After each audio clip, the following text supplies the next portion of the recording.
heavy pedestrian foot traffic.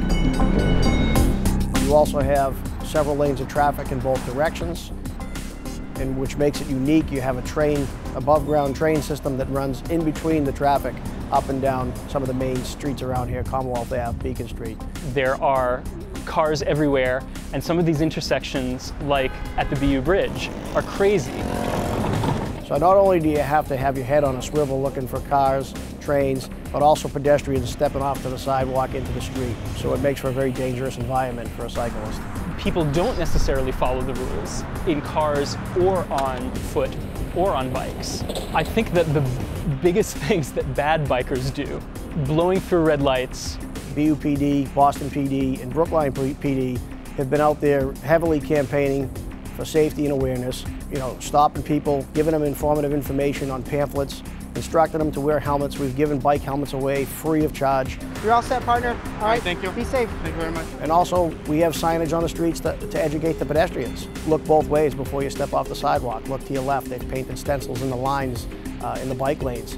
The most important thing about riding in any traffic situation is to be aware of your surroundings. We as cyclists have to respect that the pedestrians have right-of-way as well.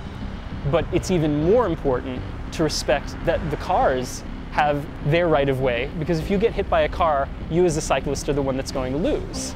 It is not the law in Massachusetts that an individual over 16 years of age needs to wear a helmet. Children need to wear helmets, but adults don't. But it's important that we do. I've seen a number of accidents along Com Ave. 9 times out of 10 it involves a head injury. And if that helmet was on their head, maybe, just maybe, it would have prevented a serious injury. I think it's very important to maintain your bike to keep it in safe working condition. Welcome to the bicycle playground. The number one thing and the easiest thing you can do is make sure that your tires are inflated. Second thing you can do is keep a well lubricated chain. You can see this chain started to rust. Sort of sounds rickety, rackety. These cables are starting to fray. You want to avoid that. You can also check how wobbly your wheel is, whether it's rubbing on your brakes. You can also keep a lock on the bike to keep the pesky thieves away. And you're also going to want to keep a set of lights on the bicycle and let pedestrians know that you're coming out. Right now, if you go on Mass Bikes or BU Bikes or Boston Bikes, any of those web pages, there's specific rules and regulations, there are instructions on how to ride. Some of them even offer ride-along programs where they can actually take you out and ride with a group. We do social rides. We get together, we go out and we ride. Learn how to follow the traffic laws and ride defensively so that you can be safe in the street with cars. So basic signals that we look for when we're on the bicycles. If it's a right turn, we ask that you turn your hand up, signaling that you're going right. Extend your arm if you're going to go left. And we also actually ask to put your hand down if you're going to stop.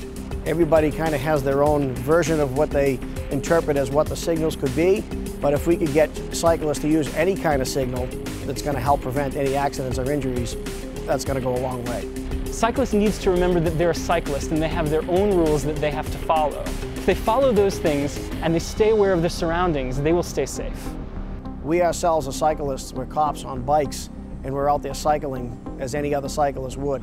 So we want to lead by example and show them that we're safe and hope they learn something from us. And maybe, just maybe, we learn something from somebody else. And that's really what we're looking for.